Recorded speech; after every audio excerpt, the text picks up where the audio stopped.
Bienvenue mes chers pour ce 14e rendez-vous de l'année 2024. Rendez-vous AFA, Anacartes, formes et archétypes. Et nous sommes aujourd'hui dimanche 31 mars. Je vous parle de la semaine du 1er avril avec un petit temps d'avance parce que nous avons deux rendez-vous majeurs. Le premier, c'est de venir faire le point de ce terme du bilan du premier trimestre. Vous voyez, nous avons déjà parcouru 3 gardiennes, 3 enseignements lunaires et au terme de la 3e gardienne, donc du mois de mars, il nous est demandé de faire le bilan à l'est de notre illumination. Qu'est-ce que je peux? Alors, après cette courte présentation des énergies, je vous montrerai le tirage que j'ai déjà effectué qui est tellement parlant en ce moment et qui peut vraiment nous apporter des éclairages, des éclaircissements si nous nous sentons un petit peu perdus dans ce maelstrom d'émotions et puis peut-être ce manque de repères que nous vivons tous les uns les autres d'une certaine manière. Alors ce qui est intéressant, c'est de savoir que nous sommes arrivés dans notre chemin de vie collectif, puisque vous savez que je tire une carte chaque quinzaine à peu près, pour que nous ayons toutes les cartes dans l'année. Il y en a 29, il y a 52 semaines, donc parfois il n'y a qu'une seule semaine. Là, il se trouve qu'il y en a deux, et nous sommes entrés ici dans la ligne des atouts. Nous avons exploré dans notre situation actuelle tous nos arbres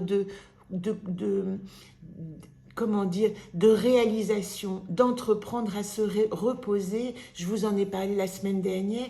Et maintenant, nous avons attaqué la seconde ligne qui nous dit, bah écoute, là, pendant ces 14 prochaines semaines à peu près, tu vas aller regarder ce que tu as en atout, en force et puissance. Et ça, c'est un bon indicateur pour vous dire que avant de vous atteler à la tâche difficile de gérer vos douleurs, vos blessures, etc., il est quand même important de faire le point sur ce que vous avez comme atout et outils à disposition. Après sera le temps de guérison, mais pour le moment, c'est important de savoir sur quoi nous reposer. Et dans l'arbre d'entreprendre, eh bien, nous avons Néris. La carte Néris, elle dit « Je suis aidée ». Ouh, pardon, il y a des petits coups de vent. Voilà, je suis aidée par ma tribu. Voilà ce que je dois activer. Et nous allons en reparler tout de suite parce que qu'est-ce que ça veut dire aider par ma tribu? Ça veut surtout dire qu'il y a une nécessité de bien choisir sa tribu dans ces temps, de bien savoir avec qui je me lie, avec qui j'avance. Je vous ai souvent parlé de cet axe bélier-balance que nous traversons dans nos nœuds lunaires. Ben, cet axe bélier-balance, il parle d'apprendre notre individuation à exister avec notre potentiel, mais de tirer les leçons de notre environnement. Le nœud sud balance, il nous dit d'essayer de trouver à quel endroit il est important de trouver ses alliés et qu'est-ce qu'il est important de lâcher. Nous sommes encore dans cette étape où nous devons laisser les alliances obsolètes, laisser les relations qui nous pèsent, essayer de trouver un environnement qui participe positivement à notre évolution. Ça, c'est vraiment l'énergie du moment. Je veux vous dire aussi que, puisque nous sommes en avril, eh bien, pensez à votre mot d'avril que vous avez donc normalement écrit le 4 janvier, puisque c'est le 4e mois, avril. Eh bien, normalement, si vous avez fait vos 12 mots en début d'année, eh bien, ce mot-là va aspecter votre mois.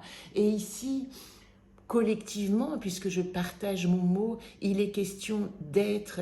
Plus que jamais, cette notion d'être au sein du collectif, elle va permettre non pas de développer notre égocentrisme, mais elle va permettre de développer notre qualité relationnelle à partir de ce que nous sommes. Et puisque nous en sommes à cette notion de prendre sa place et de trouver sa place, et je vais y revenir dans le tirage, eh bien, je vous dis tout de suite la phrase de la semaine, où que tu ailles, prends une bonne chose.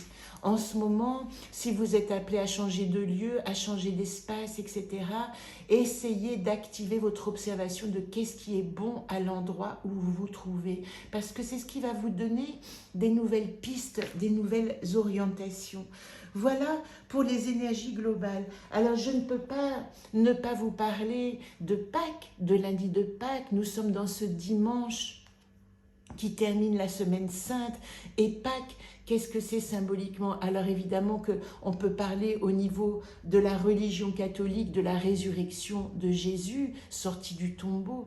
Mais moi, j'ai envie de mettre le point sur Pâques dans la symbolique de Pessa. Et je vous en ai pas mal parlé de cette symbolique.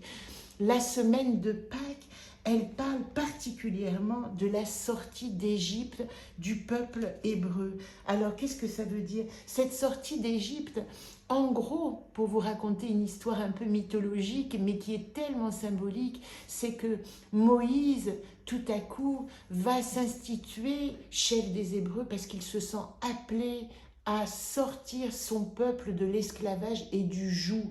Et il va inviter son peuple à se rebeller contre les Égyptiens et il va demander au Pharaon de libérer les Hébreux, ce qu'il va refuser et ce qui va entraîner symboliquement les 10 plaies d'Égypte. Les 10 plaies d'Égypte, c'est l'invasion des grenouilles. Alors, nous, on commence par l'eau du fleuve qui se transforme en sang, en couleur sang. L'invasion des grenouilles, l'invasion des moustiques, l'invasion de la vermine, la déclaration de la peste qui va tuer les animaux. À chaque fois que Moïse va demander au Pharaon de libérer au peuple et que le Pharaon refuse, quelque chose se passe. Après, il y a une série d'ulcères qui se déclarent chez les hommes, chez le bétail qui ressemble à une lèpre. Donc le peuple souffre terriblement, mais c'est pas fini. Les récoltes aussi souffrent puisqu'il y a une grêle qui détruit absolument toutes les ressources et puis qui est suivie par la nuée de sauterelles. Vous avez sûrement entendu parler de ça parce qu'il y a eu des films de grand format hollywoodiens qui ont raconté ces 10 plaies d'Égypte. Et puis les 9e, c'est les ténèbres, alors qui ressemblent énormément à une forte éclipse solaire qui s'est passée à ce moment-là pendant 3 jours et qui plonge l'Égypte dans les ténèbres. Et puis la plus terrible, la 10e plaie, c'est la mort des nouveau-nés. Et à ce moment-là, Pharaon rend les armes et dit à Moïse, d'accord, tu peux prendre ton peuple et vous êtes libérés de notre joug d'esclavage. Et Moïse part avec son peuple et au moment de traverser le fleuve, se retrouve devant le fleuve, il se rend compte qu'il est poursuivi par les armées égyptiennes prêtes à les massacrer et c'est là que se produit le miracle de l'ouverture des eaux. Alors là, je vous renvoie à ce film magnifique où on voit je crois que c'est Charlton Heston qui brandit son bâton qui incarne Moïse et les eaux se fendent en deux et le peuple hébreu peut traverser tandis que les eaux se referment sur l'armée d'Égypte au moment où elles les poursuivent. Voilà pour cette image. Pourquoi je vous en parle si longtemps?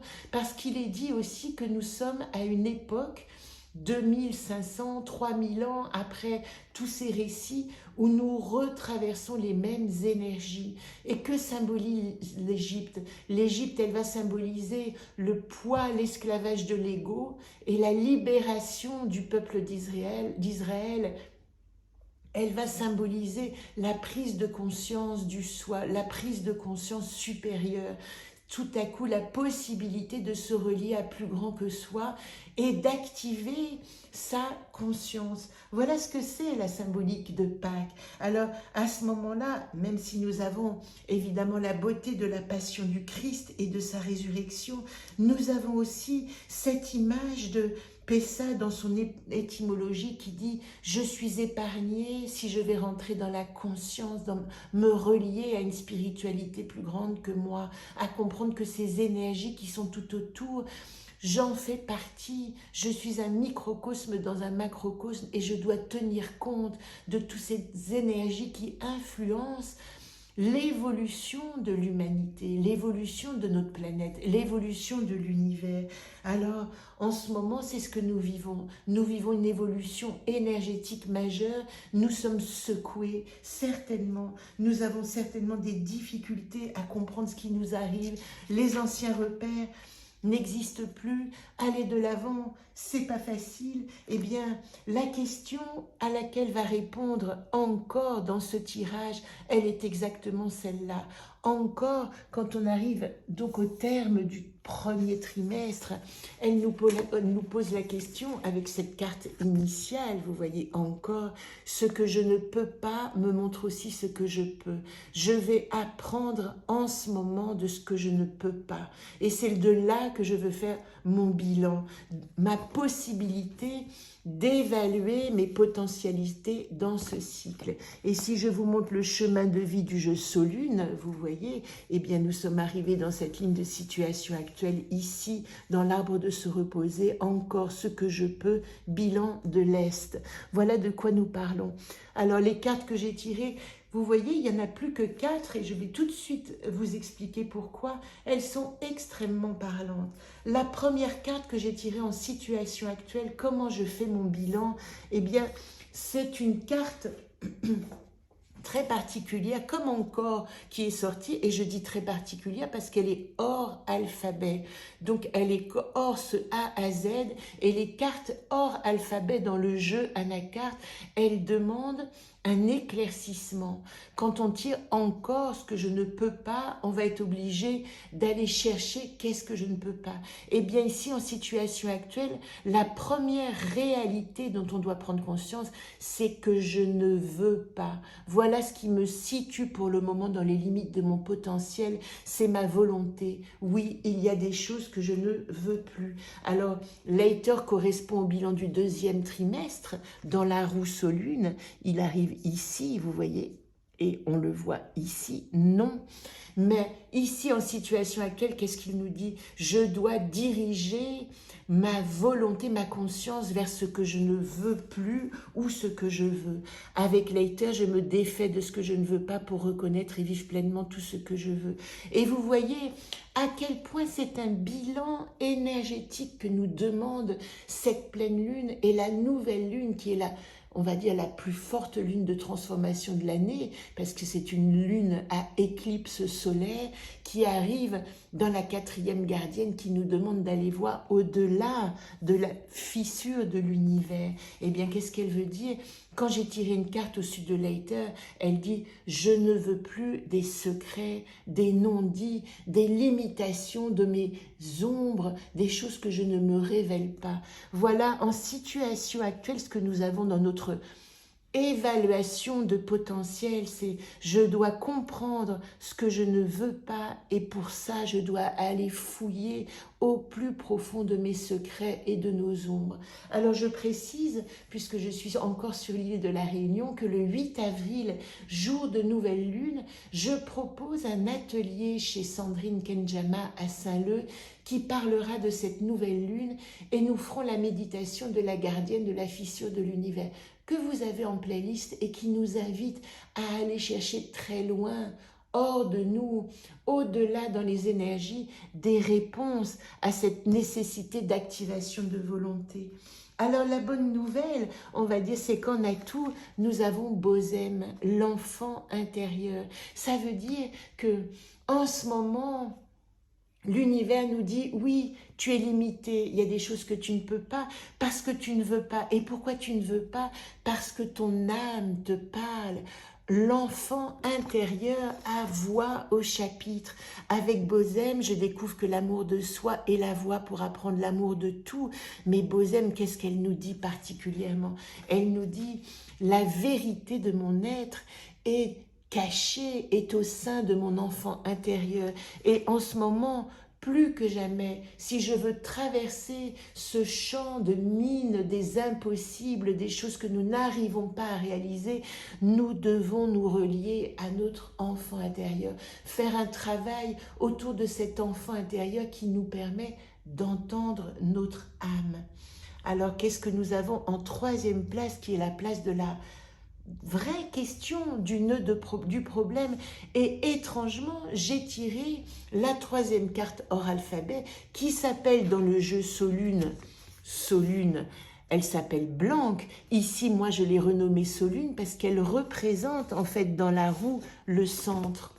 Et vous voyez, nous avons un atout Bosem, et Bosem qui nous dit, puisque Solune est en problématique, Rappelle-toi de te relier au centre, d'être au cœur de ton projet, d'essayer de comprendre que tout ce que tu vas entreprendre, il faut que tu sois la cible, le centre, l'unité de laquelle va rayonner toutes les possibilités. On ne peut pas aller chercher des solutions à l'extérieur. C'est encore une fois cet axe bélier-balance qui dit tellement, Bélier, je me mets au cœur de mon projet avec toute mon énergie de feu. Je vous rappelle que nous sommes dans le début de ce cycle zodiacal. Donc, la dimension de feu du bélier, c'est-à-dire d'amorcer un nouveau cycle, est plus que jamais présente. Alors, j'ai tiré, comme pour Leiter, une carte au-dessus de Solune, et la carte au-dessus de Solune, en troisième position, c'est Femen, et Femen, vous voyez comme c'est étrange, je vais vous en parler tout de suite, mais c'est aussi la carte de la guérisseuse, mais qui nous dit ici, soigne tes blessures, soigne tes déceptions, soigne tes désillusions, regarde le désespoir existentiel peut-être qui t'habite, et rappelle-toi que cette boue, cette lie que tu traverses va devenir le terreau fertile de ta construction et de ta guérison. Il faut passer par cette déconstruction totale. Il faut, comme je disais avec une amie hier, c'était si beau, comme la résurrection de Lazare, quand Jésus va redonner vie à son frère, Lazare, eh bien, les gens viennent le voir autour et lui disent, oui, mais tu peux pas, il peut pas revenir à la vie parce qu'il sent déjà, il pue, il sent. Il a déjà une odeur de putréfaction. Eh bien, c'est ce que nous traversons. Ça sent la putréfaction en ce moment. Ça sent la désillusion et la destruction. Mais c'est un terreau fertile. Et pourquoi fertile? Parce que tout comme Jésus, lui, a dit, ah oui, il sent. Eh bien, il est en train de te débarrasser de tout ce dont il n'a plus besoin pour renaître à neuf, parce que ces vieilles peaux, quand un serpent mue, la mue sent mauvais, elle pourrit. Eh bien, cette pourriture que nous laissons de côté, elle donne l'être neuf en dessous. Et ce qui est extraordinaire dans ce tirage, vraiment que je vous invite à écouter jusqu'à cette dernière carte, c'est que j'ai tiré en solution Vagan. Alors Vagan, évidemment, c'est l'étape, mais dans la roue Solune, et je vais vous la montrer tout de suite, elle correspond à la 8e gardienne, qui n'est autre que la guérisseuse, aspectée de Femen et de Vagan. Donc nous avons dans ce jeu toute l'invitation à accepter notre limite qui nous dit accepter de laisser pourrir des choses, de vous putréfier, de vous sentir complètement diminué parce que de cette diminution, de cette peau qui est en train de pourrir et de vous quitter, vous allez renaître. Et quelle est l'invitation de Vagan? Évidemment, Vagan nous dit il faut prendre l'étape, le temps de l'étape de la résurrection. Qui veut voyager loin, ménage sa monture. Avec Vagan, je me pose, je me dépose dans ma matière fertile. Même si nous sommes dans le feu du bélier et du renouveau, sachez que nous sommes dans un temps où nous devons encore, comme des êtres à terre, comme le serpent au moment de sa mue, immobilisés dans cette putréfaction et faire confiance que nous allons renaître neuf. Ça ressemble vraiment à un accouchement imminent, cet accouchement imminent de la conscience. Et puis j'ai envie de terminer en vous lisant Vagan, vous pourrez prendre le temps de le regarder ici. Mère, donne-moi le refuge en moi et dans le monde qui me laisse le temps de réparer mes os brisés et de panser mes plaies. Offre-moi l'espace où déposer mes peines et les transmuter en terreau fertile, où pourront éclore de nouveaux enfants, les enfants nés de nos rêves de plénitude. Guide-moi à travers les mondes, afin que j'accouche l'esprit dans la matière, dans le respect et la confiance immuable des cycles et des lois sacrées de la vie. Voilà le message magnifique de ce premier bilan. Soyons patients, honorons notre fin de la vie d'avant qui annonce notre vie prochaine et prenons le temps de la savourer, en tout cas de savourer sa venue. J'en ai terminé pour cette semaine. Je vous embrasse. Je vous rappelle aussi que nous sommes dans l'année du dragon de bois, et cette année du dragon de bois, le bois c'est aussi la fertilité, même s'il est menacé par le feu du bélier, le dragon, vous voyez, est aussi tout feu, tout flamme. Eh bien, apprivoisons en nous ce dragon, donnons-lui la possibilité de nourrir le feu dragon de bois, de s'auto-nourrir de sa foi, de sa ferveur, de son chaudron intérieur pour imaginer les prochains jours bénéfiques à venir. Je vous embrasse. Très belle semaine à vous.